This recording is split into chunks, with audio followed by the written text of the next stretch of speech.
Welcome back, Richard. It's good to see you this morning. We can date this by talking about hurricanes, right? Right. We're actually recording a little bit earlier than we usually do, but that is in part because we have been our entire schedule and everything has been thrown off because of I know. Hurricane Helene. I talked to my sister yesterday. She lives in DC and she was and I said, "Oh, why are you working on a Sunday?" I forgot that we were out because it was a Thursday and we were out because of the hurricane. But most of the other people were working on a Thursday. Yeah, yeah. Yeah. We closed the office for the day. We try to be conscientious about our patients being on the road Right. during times of heavy storm and stuff. So, but yes, it is. We all so far so good. We've all made it through Right. the hurricane pretty well in our area at least, and I just cannot imagine what some of the families are going through up north, a little bit northern of us, and into Georgia and Alabama and Right. stuff. So, hope everyone is Yes. safe and well. Right. But today, our topic today is not about hurricanes. Our topic today is about social media, and we talk and tease and everything about social media here on the podcast quite often because it is a very interesting phenomenon. Mhm. The hold that social media has on us, and there's lots of discussion and lots of talk about what should and shouldn't be done with social media, especially as it relates to TikTok and things like that, where there's discussions of it being banned and all kinds of stuff. So we're going to talk a little bit about whether or not social media should be banned, not just from a country's perspective, but perhaps even from your home's perspective. Right. And that's the point that South Australia, for example, they want to prevent access to social media for children under 14. And then for those 14 and 15, that they have to have parental permission. So there's this move to, we saw a few months ago that the United States wants to issue a warning, put a warning label on social media as we do with cigarettes and alcohol. Um, but social media is one of those topics that it keeps coming up over and over and over again in the news, in our practice, in families. So we thought, I, for one, I never get tired of talking about social media. And one of the reasons, this is full disclosure, I don't know much about social media. I'm certainly not an expert. I don't have Discord. I don't have Snapchat. I don't have X.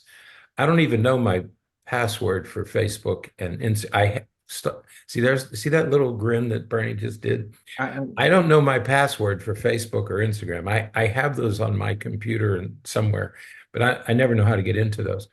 And Bernie, despite his best efforts to tutor me, I just can't get TikTok right for some reason. Uh, so at a personal level, you wanted to say something, didn't you? No, no, okay. I'm At a good. personal level, I'm interested in the users and especially the mega users of social media and electronics in general. Um, because if you're not a user, Hmm. me, then you're an anomaly. Right. I'm the anomaly that I'm not engaged. My children, they just shake their heads when they start talking to me about this stuff. It's a mixture of sympathy and disbelief. And they just kind of roll their eyes or chuckle. But I think we probably did the same thing with our parents when they didn't know what the top 50 countdown was. They had no idea what we were talking about. And I probably chuckled or shook my head in disbelief. Hmm. But the other thing about it is there's this whole language that you guys have. It's a foreign language to me. Hmm. Okay. I've heard you use this language many times, Bernie. It's incomprehensible to me. I was with my son last week one day, and I guess the iPhone 16 has come out. There's a new iPhone The new iPhone, yes. 16. But more importantly, the new operating system came out. The iOS 18 came out, and that's made a lot of changes to things. So do I have to download that? I'll help you out. Don't worry. Okay. It's okay. So he and this guy were talking. He was upgrading his phone, and they were talking in some sort of code. Mhm. I had no idea what they were talking about, so I just kind of browsed through the store and was looking at stuff that I didn't know what it do, or didn't know that I needed all that stuff that's hanging on the walls. Um, and one of the reasons is, besides the odd vocabulary, is there are no real world references. There aren't any reference for for this stuff. Like it's on the cloud. What is the cloud? Does it exist somewhere? Is it a okay? What is a cloud? People say just Venmo it to me. Venmo, it's a verb. Venmo it to me. What is Venmo? And it takes 3 gigs. What do you mean it takes 3 gigs? And I think, is that like a mile or 10 miles or a meter? Is it a metric system? Is it an English system? What is a gig? And then they say, download the app. Dad, just download the app. Download. What do you mean by down? What does download mean? Where in the world do we download? It's the first time I've ever heard the word down. I don't know what download is. What's an app? What? Let's start with what's an app. You tell me that all the time, Bernie. Bernie tells me all the time, get the app for TikTok. Okay. He tells me download question, the app question for TikTok. Where do I find apps? Do they exist in the world anywhere? Is there an apps? I guess there's an app store on your phone. It Mhm. exists on the internet somewhere. You can't go into a store and get apps, right? So there are no real world I am really, reference I am for really, these things. I'm really And, fascinated by and what this. does what does an app do? What exactly does an app do?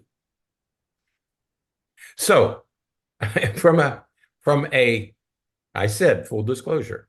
So from a personal standpoint, this is absolutely fascinating to me because in part because I don't understand, I have no concept of this whatsoever. In the early maybe the mid 70s, there was a book written called The Soul of a New Machine. And it was an explanation of a computer, what a computer does and what a computer is. And I think it was written in the 70s. It was called The Soul of a New Machine because nobody could understand what we were talking about. I wasn't talking about it, what people were talking about when they talked about this machine that could do all these wonderful things. So that's at a personal level. I'm fascinated because it's a foreign language in a foreign country to me. But at a professional level, even though I'm a novice at doing these things, I'm interested in social media and electronics as a profession. Yeah, Okay. Now, that's the other interest that I have in this thing. right. And when people talk about this, when they bring this to my office, they are typically, or the news media, my office, films, books, discussions, they refer to this very frequently as an addiction. Right. All right. Now, there are 6 types of technology addictions: gaming, social media, gambling, pornography, shopping, and anything that's work related. So I guess you and I would have a work related addiction because we spend a lot of, I guess, we spend a lot of time. Okay. Mhm. But the problem with addiction, and we've talked about this many times, Right. when we talk about addiction, addiction is usually something that's bad for us. Mhm. And it's bad for us because it exacts some kind of a toll. Right. It does. It's not that it doesn't have to be dangerous. It can just be destructive. So if you're addicted, you might be spending too much time or too much money, or Mhm. you're ruining your health, or you're ruining relationships when you have an addiction. Mhm. The problem with social media, and we've said this before, is that social media isn't always bad. So Right. when you talk about banning it, you're not banning you're you're not banning something that's always bad for you. Right. And we and as you said, we've talked about this on the podcast many times before that, well, when somebody has an addiction, what do you do? Well, the primary treatment is to work in the direction of abstinence from whatever that substance or that thing is. And the reality is, it's just we're not going to get rid of social media. We're not going to get rid of any of this stuff. It's not going to go away. It's Right. not going to even look. The reality is even if they ban TikTok, um, you still have YouTube Shorts. You still have all of these other things that you can use, Instagram Reels and things like that, that can still be used to, in essence, do the same thing. And it's always interesting to me when they say, well, we're going to ban it for anybody under the age of 15. Okay, I mean, you said full disclosure earlier. We'll say full disclosure now. Any kid under the age of 18 lies about their birth date when they're signing up for those things, Mhm. because you have to be at least 13 to sign up for them. So most young people who sign up for those social media accounts, they just add some years to their age, and then they have access. I mean, how are they going to regulate that? And maybe there will be a way to regulate it at some point, but right now there's not. But as you said, if it is really bad for us, should we ban it? You mentioned what South Australia is doing, with trying to ban it for anybody under a particular age. Right. Here in the United States, they're trying to ban how Um, many hearings have they had on this idea of trying to ban TikTok? Uh, mhm. Other countries have banned TikTok. They've banned Instagram. China's banned Instagram since, what did I say? It was like 2007 or something. something Yeah. like that. It's been banned for years. So lots of countries have tried to ban lots of different types of social media and things like that. But is that really a good strategy? Is that really a good thing to be thinking about, especially when you look at the countries that have banned some of these things? Like, Well, that's the other troublesome part of this. Go down that list of right. countries.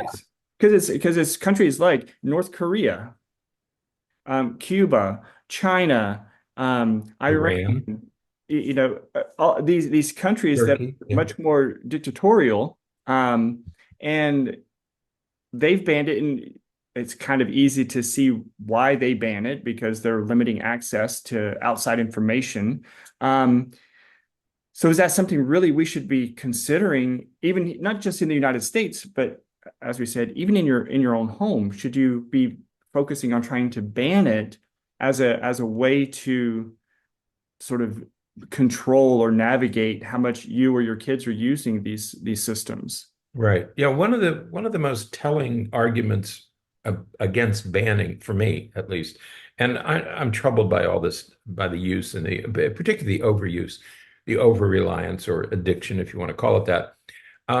If something poses a risk, like cigarettes or seat belts or any safety for food or any other risky thing that we do, should we consider banning it? And might sound like a good idea, but most of us remember, not personally, but most of us know about prohibition. Right. Okay. We did that once in our country, and it was a disaster because what happened when we banned alcohol is that's what led to um, the more nefarious people in our country saying, okay, here's a way to make money. People still want to drink, and so we will satisfy that need. So we have to be very careful when we talk about banning something, particularly something that's not always bad. And I'm not saying alcohol is not always bad, but I'm saying that social media and the internet and electronics in general are not always bad for you. So Right. be careful. Think about prohibition and think about that's one, and then think about the countries that are banning this are usually ruled by dictators who don't want people to have access to information. Yeah. So So and the other thing is if you ban it, let's say you ban it for, let's say you take TikTok, for example, in the United States. We're going to ban TikTok for anybody under 15. Okay, so you do that. Well, when they turn 15, they're still confronted with what I believe is the essential problem with social media or the internet. And that is the business model that is being used to make money from these things. There's a great documentary called The Social Dilemma.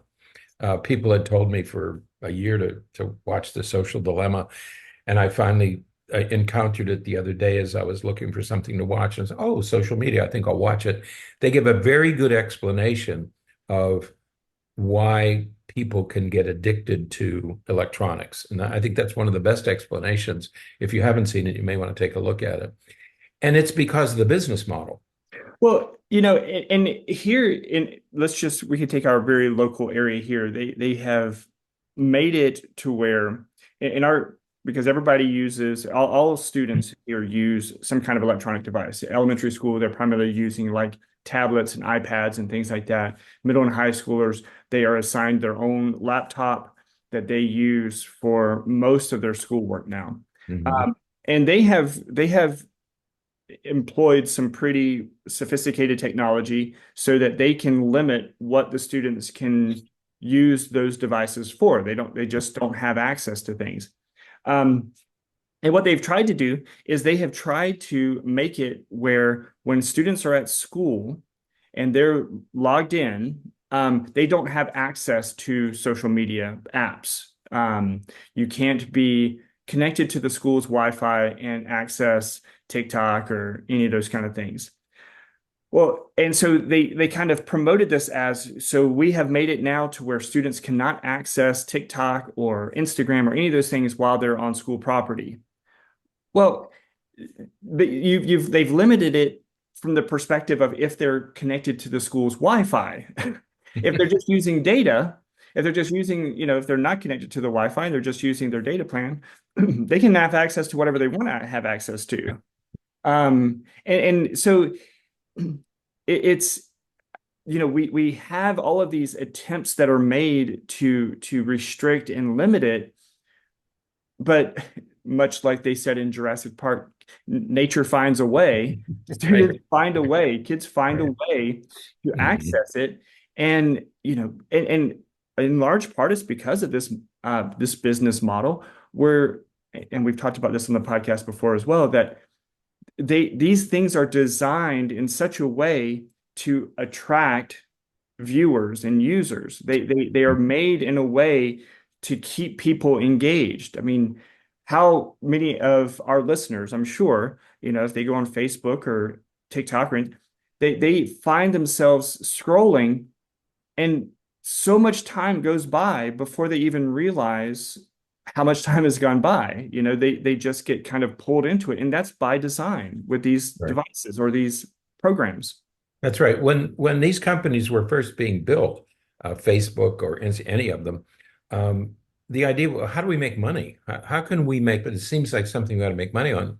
And let's say I want to advertise my cereal brand. I want to advertise cereal. My first question is going to be to you, Mr. Zuckerberg or whatever. How can you assure me that people are really watching this, that Mhm. I'm reaching my audience? How can you be? And the developer said, well, we will make it so attractive that people will want to stay on it. Well, how are you going to do that? Well, we have these thing called algorithms. Okay, that and the algorithm keeps monitoring your activity when you're on the internet. Right? Right. It monitors when you're on, how long you're on, how long Bernie, you told me be careful with TikTok because if you stay on a story for more than a few seconds, Yeah. the algorithm is going to think you're interested in that and you're going to get more of those. Okay. So it's tracking every single thing that I do. And it tells the program what I want, and it feeds me that every day. And it changes as I change. If I start looking up golf carts, well, I'm going to start getting flooded with golf information. If I suddenly quit golfing and start playing tennis, it knows that about me, and it's going to send me tennis stuff. Okay. So and what you see is not what I see. So Right. we may both be on a Right. program at the same time. But what I'm getting is different from what you're getting because my content, what I'm seeing, is selected for me by the algorithm. Right. And everyone's algorithm is unique. And Right. we've all seen this on Amazon. People who bought this have bought this. They know exactly the algorithm knows. Okay. Right. So this is addiction by design. Uh, Right. but we have to be careful with the word addiction. I call it addiction. They call it their business model. Right. Okay. Just how we Well, keep people engaged. right. Absolutely. And it I mean, let's just be honest that we all also enjoy that happens, because when you're on TikTok and if you're looking up if you're looking up advice about raising kids with ADHD, um, Hmm. and you type into TikTok into search ch parenting ADHD children or something along those lines, you're going to get some interesting videos. And it's going to keep feeding you those videos. As long as you're watching them and as long as you're interested in them, it's going to keep feeding you those. And every once in a while, it's going to feed you one about parenting kids with autism. And if you Right. spend a little bit more time looking at that, it's going to keep feeding you more and more of those. And Hmm. we want that because, you know, let's just, for what it is, there are lots of videos and there's lots of content out there that we just don't know that it exists, and we don't know to search for it. You Right. would never find it on your own, and so we want this to happen. Now we want this to happen until it's happening to our 12-year-old, Right. and they're stuck on it, and because they're just looking at the same types of videos over and over again, especially if those videos are maybe on the more concerning side of things, inappropriate videos. But, you know, it's that double-edged sword. On one side, we really want it. It's really beneficial for us. And on the other side, we hate it. Yeah, so we can talk about addiction if we use the term very, very, very broadly, very loosely, Right. because that happens to be the business model. In television, it was the same thing with TV.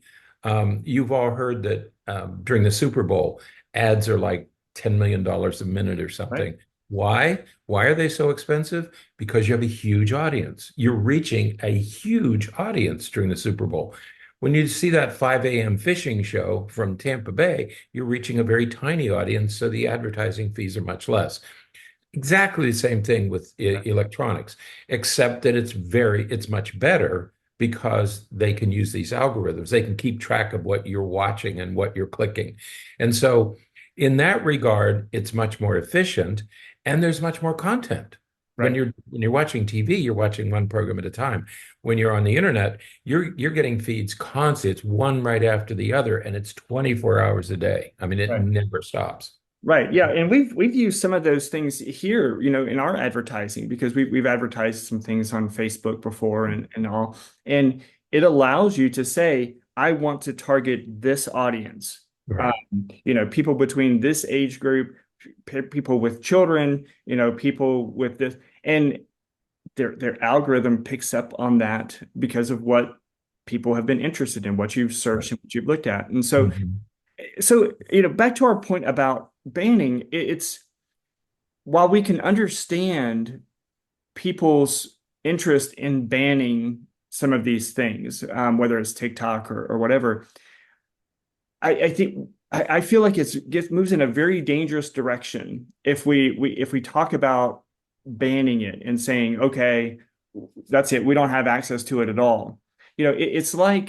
Um, it's like saying to your kid, well, you can't control yourself with this, so I'm going to take it away.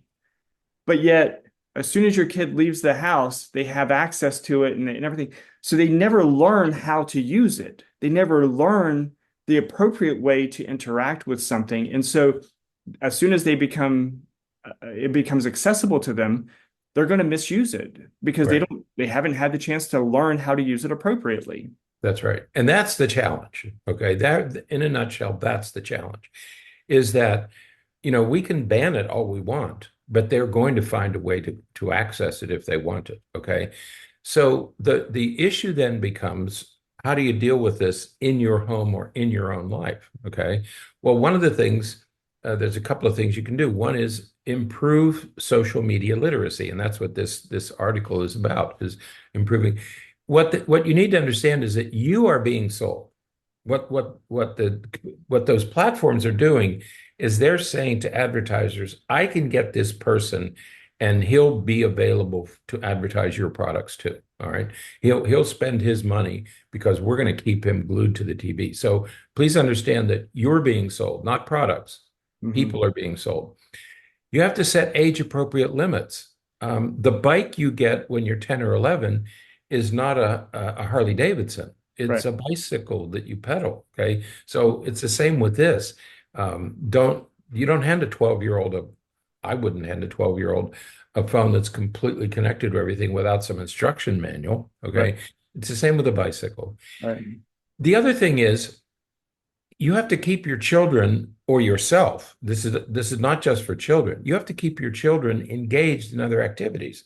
Right. We've said many times, you don't read for 10 hours a day. And so you don't do anything 10 hours a day. So you don't do this for 10 hours a day. Absolutely. You have to have expectations. You have to have expectations that your children will spend their time in other obligations. They have chores, they have music lessons, they have to practice, they have to clean, they have to walk the dog. They have to be kept busy doing all the other things that they should do. Right. The other thing is avoid the electronic babysitter. Hmm. Uh, Many parents, and this happened, I think, during the pandemic, Yeah. is that many parents used electronics because it kept the kids quiet and engaged. So they weren't bugging the parents to do things. But remember, we hire babysitters by the hour. We don't hire babysitters by the half day, or Right. most of us don't, unless you hire a nanny. So make sure that you don't turn electronics into your nanny. It's a very cheap nanny. Right. It's monetarily cheap, but Those are you don't hire babysitters. You hire babysitters so that you can go out for a couple of hours. And it should be the same with electronics. Um, Having children today requires a whole new set of skills, and parents need to learn what those skills are. If you want to manage electronics, given the algorithms, given how this stuff works, if you want to become an effective parent who can manage this stuff, you have to learn those skills. And that's a new set of challenges today. Absolutely. The parents have to learn them so that then they can teach them to the kids as well. You have That's to right. teach the kids how to use these things. And Yeah, I said I'm a novice. I don't know anything about this, but my children are adults. If I had children who were younger than 18, then I would have to know all this stuff so that I could help them learn about absolutely, that's another new obligation, I think, it. that Right. are falls on parents' shoulders. And we're not really taking that as seriously probably as we should. So, Right. all Yep. right. I think that that's it for today. We will certainly be talking about social media some more, and talk more about some of these, um, just some of the risks and benefits associated with social media, because there are lots of both. So, Right. all Yeah. right. So until next time, stay happy, stay healthy, and forget to be afraid.